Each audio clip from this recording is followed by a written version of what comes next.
أعبر عن دواعي سروري بأن أكون موجودا اليوم في هذا النهائي المميز، سواء من الناحية الفنية أو من الناحية التنظيمية.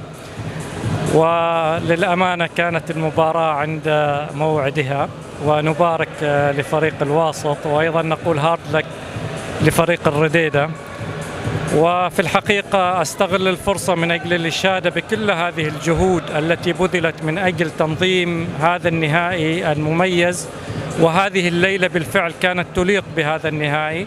شفنا مستوى عالي سواء من الناحية التنظيمية أو من الناحية الفنية بالنسبة للمباراة، وحتى لما وصلت إلى أشواط أو إلى الشوط الإضافي هذا دليل على قوة الفريقين، وأيضا على ارتفاع المستوى الفني للفريقين. فنتمنى التوفيق للجميع، سواء كإدارة نادي الخابورة أو للفرق المشاركة في هذه البطولة، وهي التي لم يسعفها الفوز. وإن شاء الله في المواسم القادمة يكون الأفضل موجود. أولا نشكر القائمين على إدارة نادي الخابورة، الرئيس الشيخ سلطان الحوسني والإدارة الموقرة.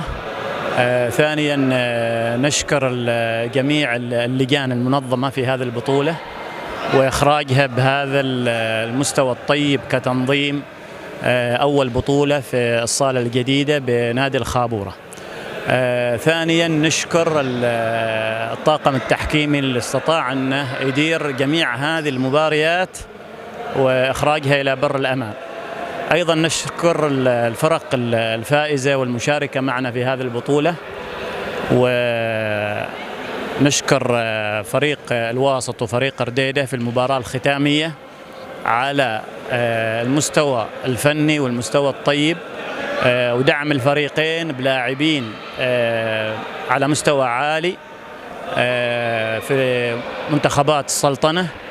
وبالتالي ظهرت البطولة بمستوى راقي جدا كتنظيم وكمستوى فني، وأيضا وصول البطولة إلى 5 أشواط إلى الشوط الفاصل. هذا دليل على تكافؤ الفريقين وعلى وجود عناصر قوية ومستوى طيب.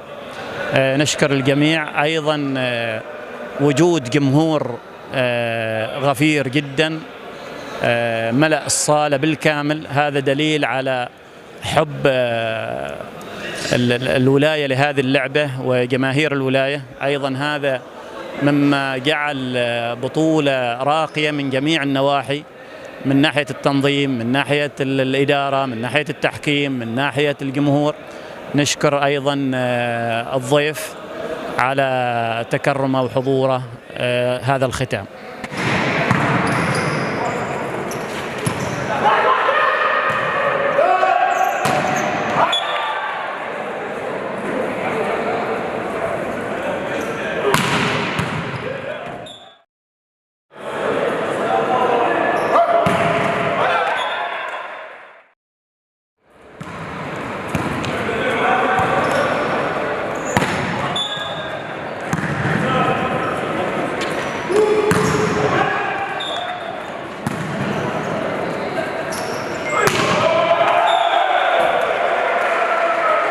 أول شيء بسم الله الرحمن الرحيم، أتوجه بشكل جزيل لنادي الخابورة على هذه البادرة الطيبة، إقامة بطولة وفعاليات جميلة.